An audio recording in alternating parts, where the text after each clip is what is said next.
guys, welcome back to our channel. You're watching the show Sis Disha and Bro Dhaval. तो guys आज की video में आप लोग देखोगे एक धार्मिक नाटक. So let's get started. आज हम बच्चों द्वारा स्वाद का संसार नाटक देखने जा रहे हैं. इस नाटक में आप देखेंगे कि ये संसार में कोई भी अपना नहीं है, सबके संबंधी भी स्वार्थी है. तभी तो 12 भावना में लिखा है, आप अकेला अवतर मरे अकेला होए, यूं कबू ये जीव को साथी सको ना कोई. तो चलिए देखते हैं स्वाद का संसार. पहले सीन में आप देखेंगे कि सेठ जी अपने भवन में बैठे हैं और अपने पुत्रों से बात कर रहे हैं. स्टार्ट. आओ पुत्रों, मैंने तुम्हें पढ़ाया लिखा, लेकिन अब मैं अपनी सारी संपत्ति तुम दोनों में बांट देना चाहता हूँ. हाँ पिताजी, हम भी वही चाहते हैं. अगर आपके जीते जी अगर ये कार्य हो जाए तो हमें भी अच्छा लगेगा. हम भी अपने अपने सुखी गृहस्थी चला लेंगे. ठीक है, तो फिर बाद में ये लो, अपना अपना हिस्सा संभालो. स्टॉप. सेठ जी ने अपने पुत्रों को उनका हिस्सा दे दिया. फिर क्या हुआ? बिना मेहनत की संपत्ति मिलने से सारे पुत्र आलसी हो गए. पाप कर्म का उदय आने से पुत्रों की संपत्ति खत्म हो गई. तो आगे देखते हैं. स्टार्ट. अरे सुनते हो कि नहीं, घर पे सारा राशन खत्म हो गया, कुछ तो कमा के ले आओ. अरे तुम जब देखो तब इस प्रकार चिल्लाती रहती हो. मेरे पास एक फूटी कौड़ी भी नहीं है जो मैं तुम्हें ये सब लाकर दूं. पिताजी ने जो दिया था वो सब खर्च हो चुका है. सुनो, मुझे शादी करके तो ले आए, लेकिन बच्चों के पहनने के कपड़े नहीं लाए. दिन भर बाप की कमाई खाते हो. कभी कुछ मेहनत करो, कुछ कमाओ तो पता चले. मैंने कितनी बार कहा है कि मेरा दिमाग मत खराब करो. मेरे पास एक थोड़ा रुपया भी नहीं है जो मैं तुम्हें बच्चों के पहनने के कपड़े लाऊं. कमाना जमाना मेरे बस की बात नहीं है. हाँ जी, मैं तो सुनकर तंग आ गई हूँ. अपने पड़ोसी को देखो, कितना अच्छा बंगला, कार, गाड़ी है. क्या पता हमारे नसीब में कब होगा. पड़ोसी, तुम मेरा सिर मत खाओ. पड़ोसी के पास सब कुछ है और मेरे पास कुछ नहीं, और मैं ये तुम्हें दिला भी नहीं सकता. मेहनत मजदूरी मेरे बस की बात नहीं है. अरे अपनी शादी को कितने साल हो गए, कब से कह रही हूँ मुझे बॉम्बे तो घुमाने ले चलो. चुप करो, खाने को तो कुछ है नहीं. बॉम्बे चलो बॉम्बे, बड़े ऊंचे ऊंचे ख्वाब है महारानी के. जाओ तुम दोनों भाई एक बार पिताजी के पास क्यों नहीं चले जाते, शायद उनके पास कुछ हो. अगर उनके पास कुछ नहीं हुआ तो? कुछ नहीं हुआ तो हम ही पिताजी को बाजार में बेच देंगे. ये तुम क्या कह रही हो? ओफो, अब ये बूढ़े पिताजी किस काम के. अगर इन्हें बेच कर कुछ पैसे आएंगे तो कुछ दिन का गुजारा तो हो पाएगा. ये तुम बिल्कुल सही बोल रहे हो. चलो पिताजी के पास चलते हैं.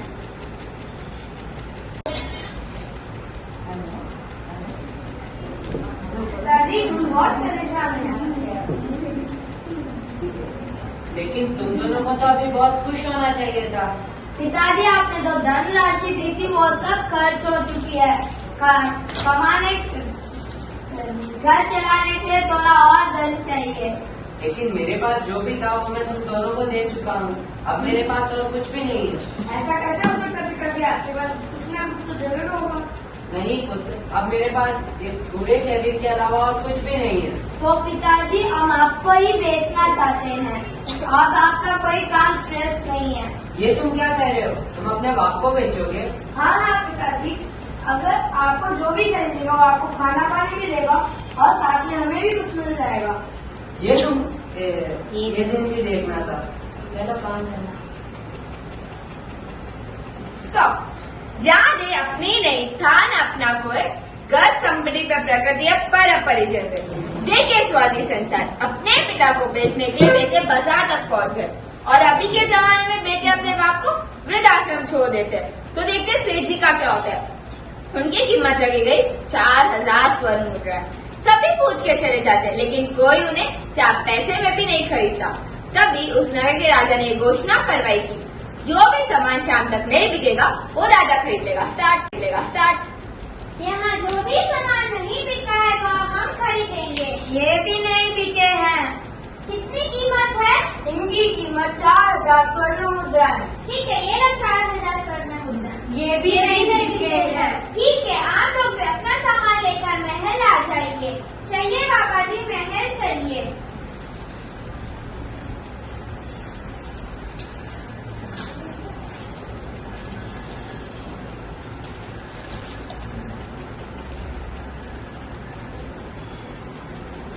सैनिक इन्हें यहाँ क्यों ले आए हो?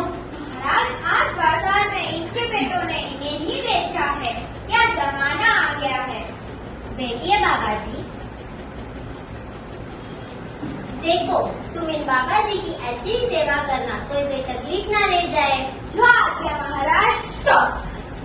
कुछ महीनों के बाद पड़ोसी राजा का दूत दरबार में एक संदेश लेके आता है। देखते हो संदेश क्या है। स्टार्ट। जय हो महाराज की जय हो।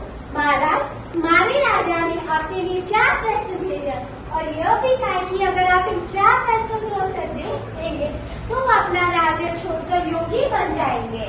हाँ, पहले प्रश्न तो बताओ। हाँ, यह भी कहा है कि अगर आप इन 4 प्रश्नों के उत्तर न दे पाए तो वो अपना आपका राज्य आपसे छीन लेंगे। हाँ, मैं पूरा कोशिश करूँगा। बोलिए।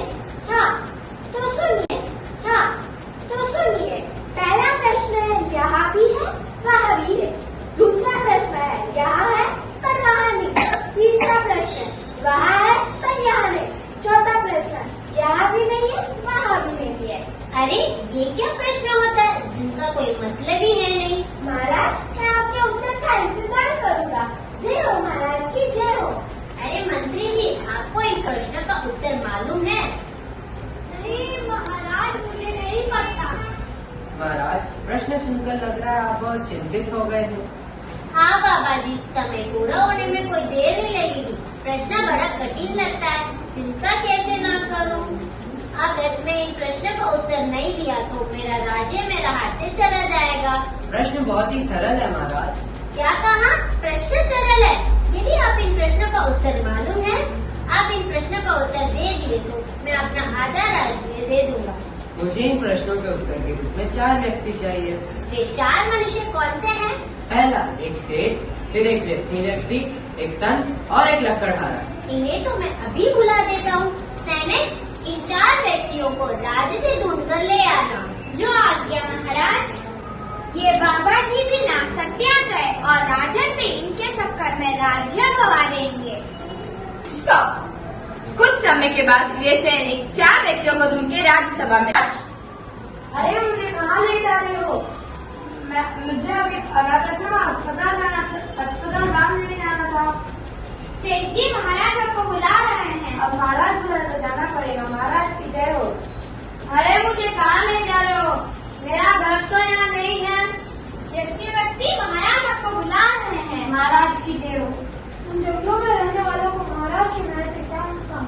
ओम नमः शिवाय। पंडित जी, महाराज आपको बुला रहे हैं। जय हो महाराज। अरे मुझे क्यों पकड़ रहे हो? मैंने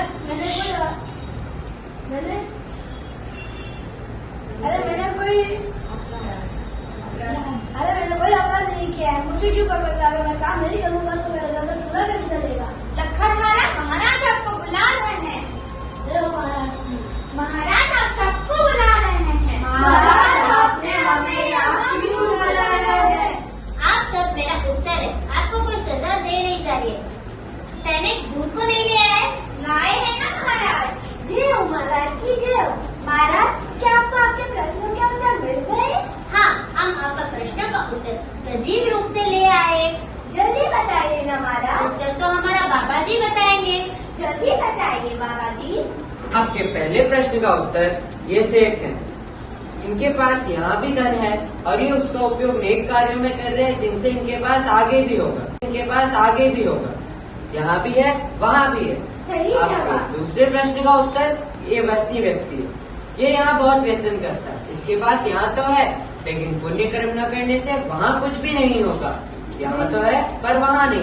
बिल्कुल सही जवाब। आपके तीसरे प्रश्न का उत्तर ये संत है।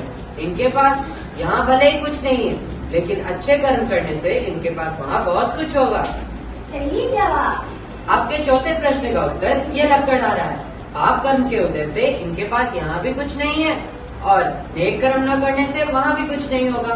यहाँ भी कुछ नहीं वहाँ भी कुछ नहीं। क्या बात है महाराज, आपके चारों प्रश्नों के उत्तर बिल्कुल सही है और अब ऐसा लगता है हमारे राजाओं को अपना राज्य छोड़कर योगी बनना पड़ेगा। जय हो महाराज की जय हो। हाँ बाबा जी, मैं आपसे बहुत खुश हूँ। यदि आप आज नहीं होते तो मेरा राज्य मेरे हाथ से चला जाएगा, क्योंकि वृद्ध खुशियों को एक एक झुड़ियों पर लाख लाख अनुभव लिखे होते हैं। मैं अपना आधा राज्य आपको स्वीकार करूँगा। महाराज, आप मुझे अपना आधा राज्य तो दे रहे हो, लेकिन मेरा मन अब इस स्वार्थ के संसार से उठ चुका है। जिस दौलत के लिए मेरे बेटों ने ही मुझे बेच दिया, अब मैं उस दौलत का क्या करूँगा? अब मैं भिक्षा लेकर अपनी आत्मा का कल्याण करना चाहता हूँ। स्टॉप। जाते सूतर उदेश सुख चिंते चिंता रे, बिन जाते बिन चिंतिए धर्म सकल सुख दे। तो ये है हम सबका स्वाति संसार, जो सदियों से चलता आ रहा है और सदियों तक चलता रहेगा। धन्यवाद। जय जिनेंद्र।